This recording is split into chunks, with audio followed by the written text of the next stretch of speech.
That's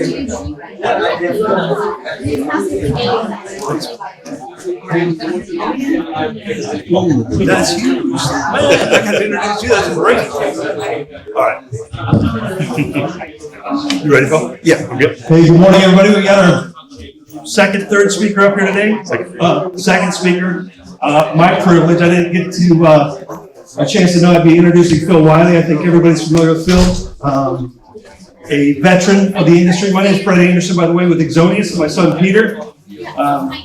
Great to be here. We're sponsoring some beverages this afternoon, so hope you guys enjoy your Saturday. This is a great presentation, and don't forget to pay attention to people's color shoes, right? That's your clue today. Look at everybody's shoes. Thank you. Thanks. Thank you, Exonius.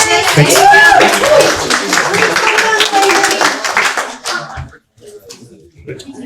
Okay, so the title of my presentation is Optimal Offensive Security Programs.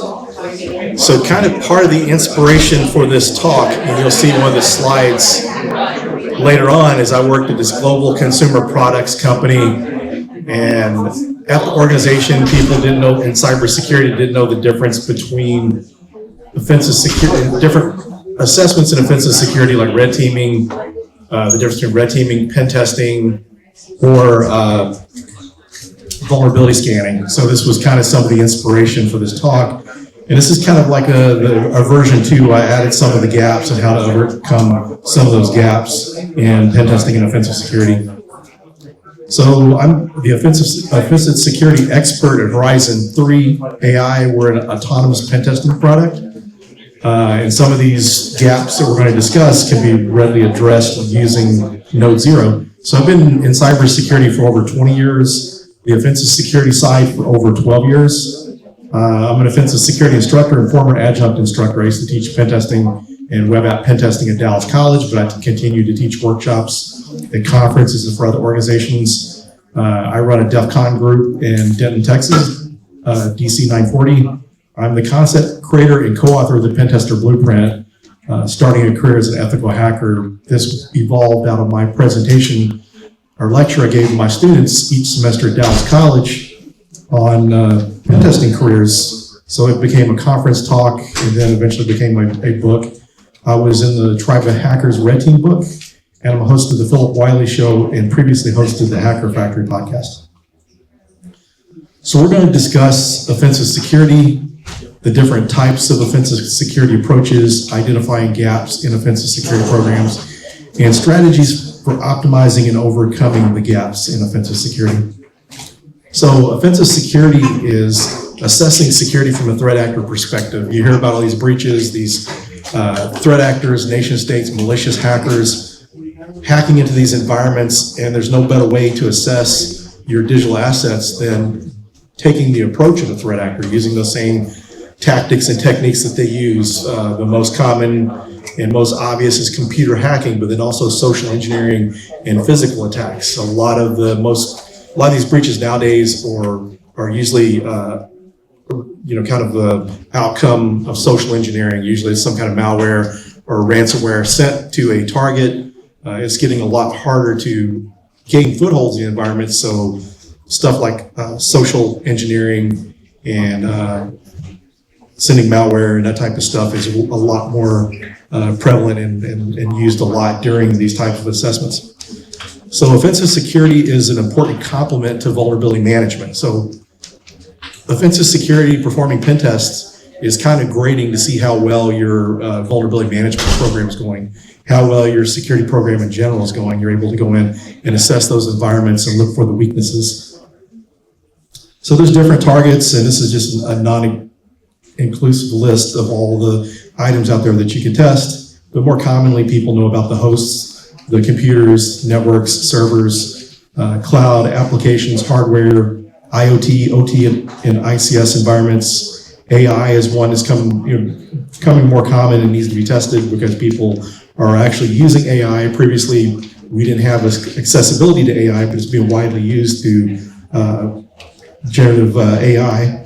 And then physical security. So physical security and people, these are things that need to be taken in consideration.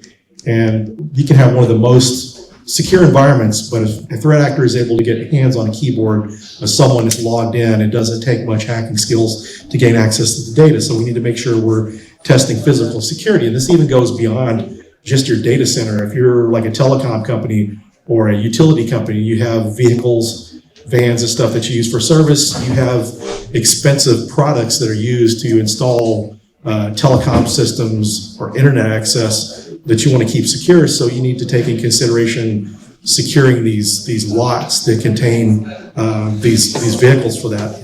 And then transportation is also something that needs to be tested now, especially since we have autonomous vehicles. We need to make sure that they're assessed securely. So there's different types of approaches. So there's different assessment types. Vulnerability management is not truly an assessment type, but it's an important piece of a vulnerability management and offensive security program. Vulnerability assessments is the next level up. Penetration testing, and then red teaming, also known as adversary emulation. So if you ever see any ads for jobs, it has VA PTs, that's vulnerability assessment penetration test. So that's kind of where that falls into play, and there's reasons to do, cases to do just vulnerability assessments alone. So vulnerability management is a cyclical process of looking for vulnerabilities, also remediating and patching. Part of your patch management is part of vulnerability management. So you need to make sure you're doing proper asset discovery, because if you don't know what you have in your environment, it's hard to secure or assess those items. So you need to make sure you have a good asset inventory for your scanning. You do your vulnerability scanning and then remediation, including patching in this process. And this is something you need to repeat on a reoccurring basis. And so this is one of the important things about vulnerability management, is this is typically what you're doing between pen tests, because people are normally pen testing once, maybe twice a year, and you've got all this time in between that you're not pen testing, that you need to go through and make sure there's no exploitable vulnerabilities in your environment. So vulnerability assessments, so you're running a vulnerability scan here to look for the vulnerabilities, but one of the things we're doing that you don't do with a vulnerability scan or vulnerability management is you're validating the vulnerability. So if you find a vulnerability, you're validating to make sure they're true findings and not false positives. This can be done manually. This could be done with a secondary vulnerability scanner. And sometimes it's a good idea to run two vulnerability scanners. When I was at US Bank, we outsourced our ATM pen testing, and the consulting company would run Nessus and OpenVOS to see if any vulnerabilities that were missed.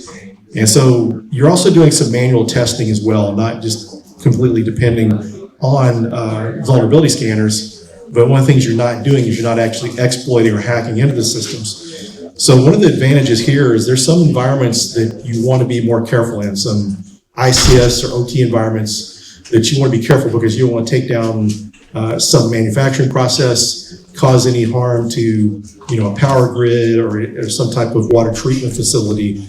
And one instance where I was doing a pen test for a company, actually for a hospital chain, I was doing a Wi-Fi pen test, and when I was doing my initial reconnaissance and discovering systems within that environment, I noticed, like in the emergency room and the operating rooms, that there were medical devices connected to that Wi-Fi. So when I saw this, got this information, I went back to the CISO, and we kind of agreed upon, we're going to do a vulnerability assessment. We're not going to try to hack anything because we don't want to cause harm to anyone. But what we did is we added a configuration review of the controllers and access points to verify that they're configured securely and getting the same effect you might get out of a pen test, but doing it in a more safe manner.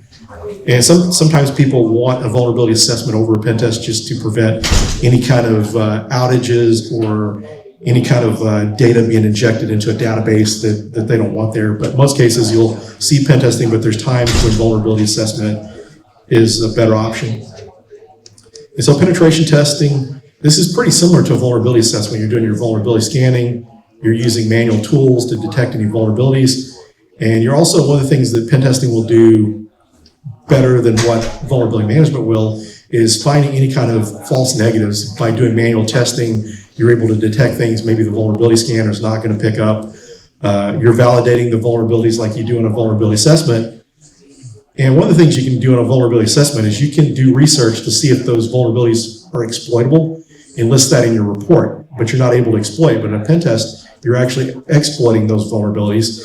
And you're going a step further. You're even trying to see if you can do any kind of post-exploitation, lateral movement, privilege escalation, even accessing data. This is one of the areas of post-exploitation that gets overlooked because the data is your crown jewels. So trying to do any kind of post-exploitation activities as well.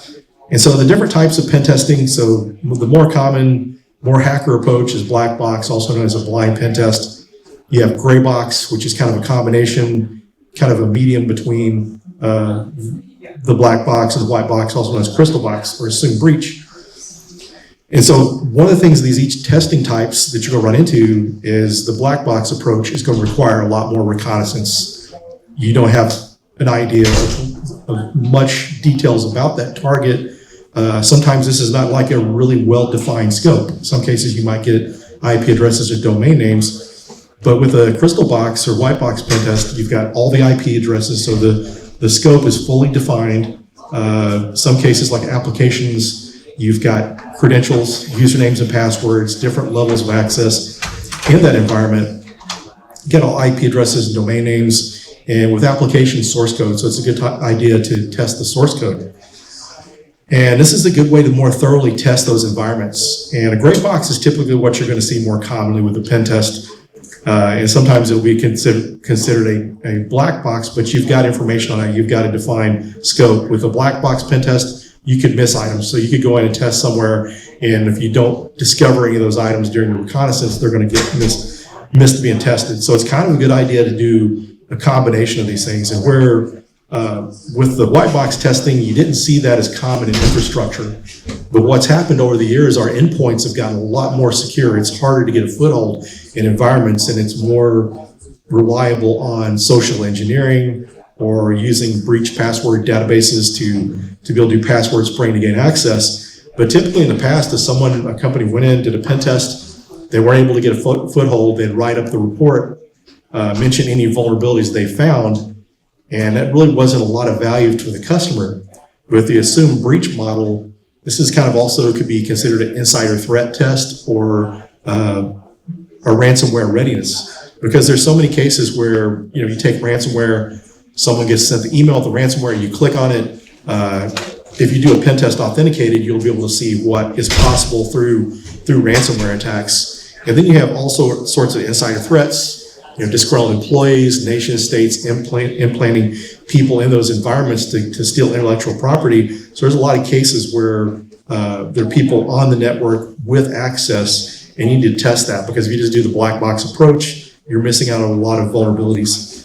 And so this is one of the companies that I really heard this from originally, and follow is Red Siege. So this is a really good way to get better optimal results out of your pen test, to test beyond that, because you really don't want that false sense of security that I wasn't able to break in, get a foothold, black box, that you're secure. So you want to make sure that you're taking that a step further.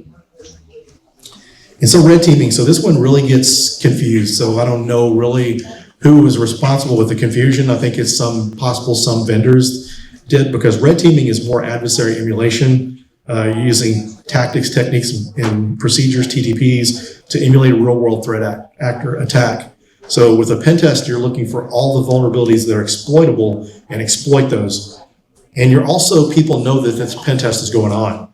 With a red team operation, you have a control group. It's typically the CISO and a few management folks. In a lot of cases, you're not going to even tell the management of the blue teams, because you're really testing their response to a live attack and abilities to detect and contain those attacks. So you've only got the control group that knows about it. And one of the best outcomes I've heard of one of these exercises is this company had an incident response team on retainer. So if they were ever breached, they would call this company in to investigate, contain the breach, remove the threat actor from the environment. So they're having a red team operation one time, and they saw something that looked like a breach. They brought in the incident response company, as they should, follow their incident response plan, and the investigation was underway. So they went and notified the CISO, we've been breached. And so the CISO said, yeah, this was authorized, but then they brought someone in to contain it. So this is the outcome. Maybe if your systems didn't block it, but they're at least able to detect it and start doing manual process to contain the attack. That's kind of the outcome you want. And you hear of companies, they'll do disaster recovery exercises or business continuity exercises to see what happens in some kind of outage or some kind of disaster. So this is almost kind of like the security equivalent of that. You're able to test your incident response plan through these red team exercises.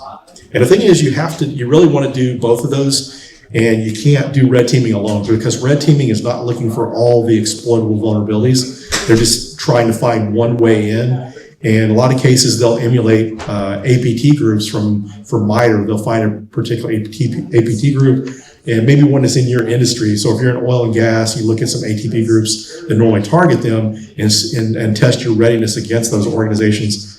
And it doesn't always have to be set to look like a specific APT. You can be creative and try other things. And so here's this slide that I was mentioning that I shared within an organization showing the difference. So you can see with the vulnerability management, how you have asset inventory. This kind of maps to reconnaissance on your vulnerability assessment and pen test. There's also reconnaissance on your red teaming. But when it comes to red teaming, you're going to be more quiet. You're trying to go undetected. Pen test, you're limited on time, so you're really not worried about being detected, because the goal there is testing everything. Same thing with the vulnerability assessment. And you can kind of see the differences with the vulnerability management. The scanning is kind of where it ends as far as your testing goes. With vulnerability assessments, you're doing manual testing and validation. With a pen test, you're doing the same steps up as you do in the vulnerability assessment, except you're taking a step further, trying to see if you can exploit those vulnerabilities, hack into the systems, and perform any post-exploitation. And so with the red teaming, you're doing your reconnaissance, although you're trying to go be really quiet. You're really dependent on social engineering, sending malware, and using like password dumps to try to gain access and try to be quiet in those environments. And also the exploitation, you're wanting to be a little more less easy to detect on that, to try to emulate the real world threat actor.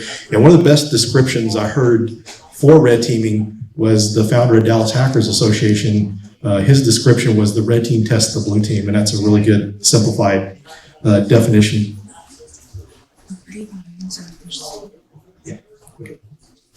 So identifying gaps in offensive security. So to kind of give you a little history of pen testing, really how offensive security took off, it was really driven by compliance. Before compliance, regulatory compliance, a lot of people weren't doing pen testing. And so PCI DSS, Payment Card Industry Data Security Standard, really drove that. So this was one of the reasons pen testing really came about, and more companies are starting to adopt it. There's more regulatory compliance that are requiring that.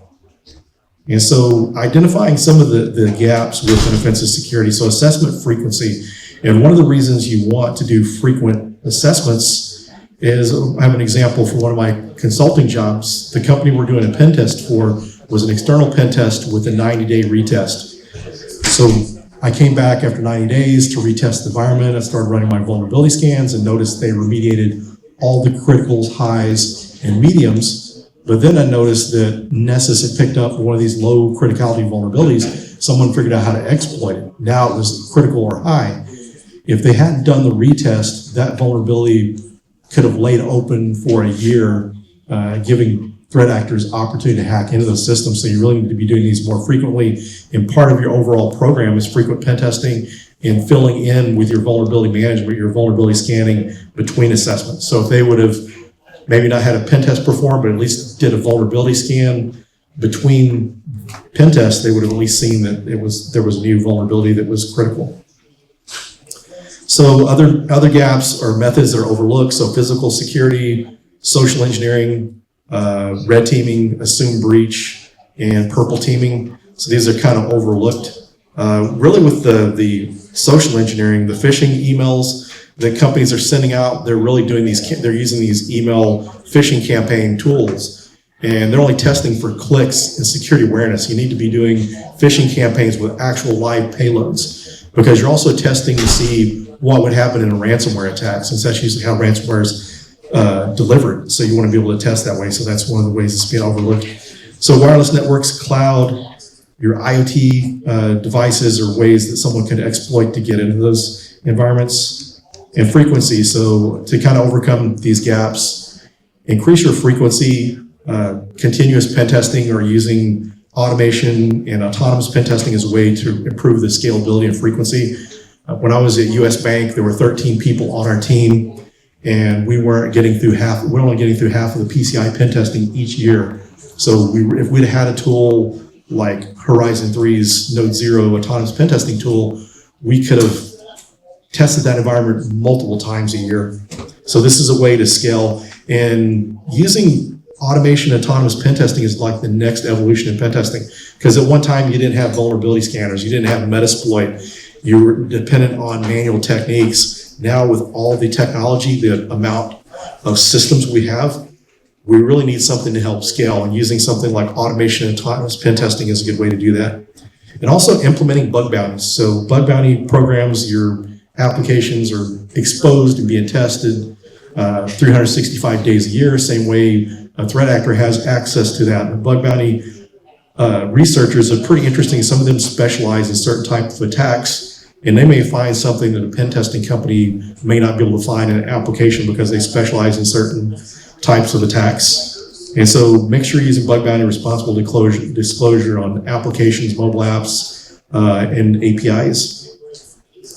And then overlook methods, make sure you're implementing social engineering with phishing campaigns with actual payloads, doing physical security controls assessments. So seeing if you're able to get into the building, see how secure it is. In some cases, companies don't have any kind of layered physical security. They'll have like just one door to go through, people can tailgate. So adding extra controls can be helpful. Doing red team operations is kind of helpful to see what would be possible from a real breach. And then purple teaming. Purple teaming is one of my favorite new assessment types, because the defense team and the offense team get together and they execute different commands and try to see if there's being detected and blocked. So when you're performing pen test and vulnerability management, it takes several cycles for you to get mature and remove some of those threats. But with the purple team exercise, you're able to test tools like Mimikatz and other hacking tools to make sure they're detected and blocked.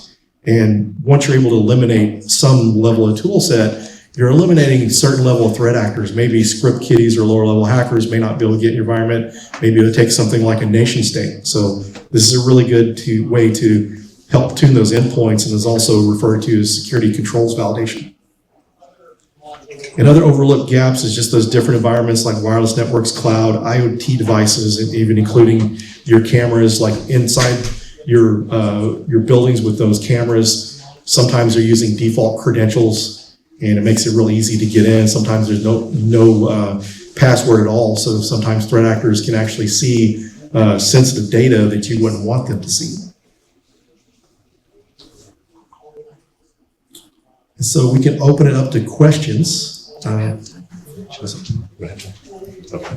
we don't have time for questions, but here's my contact information. And if you use the QR code, I'm promising I'm not going to rickroll you or anything. It's safe. But it's got all my different resources. If you're interested in pen testing, I've got like a whole semester of my lectures for Dallas College on video there, as well as my podcast will be accessed from there. So any of my resources. If you have any questions, feel free to reach out to me on LinkedIn. I'm happy to answer your questions. I do a lot of mentoring calls through Zoom and so forth. So let's connect. Thanks.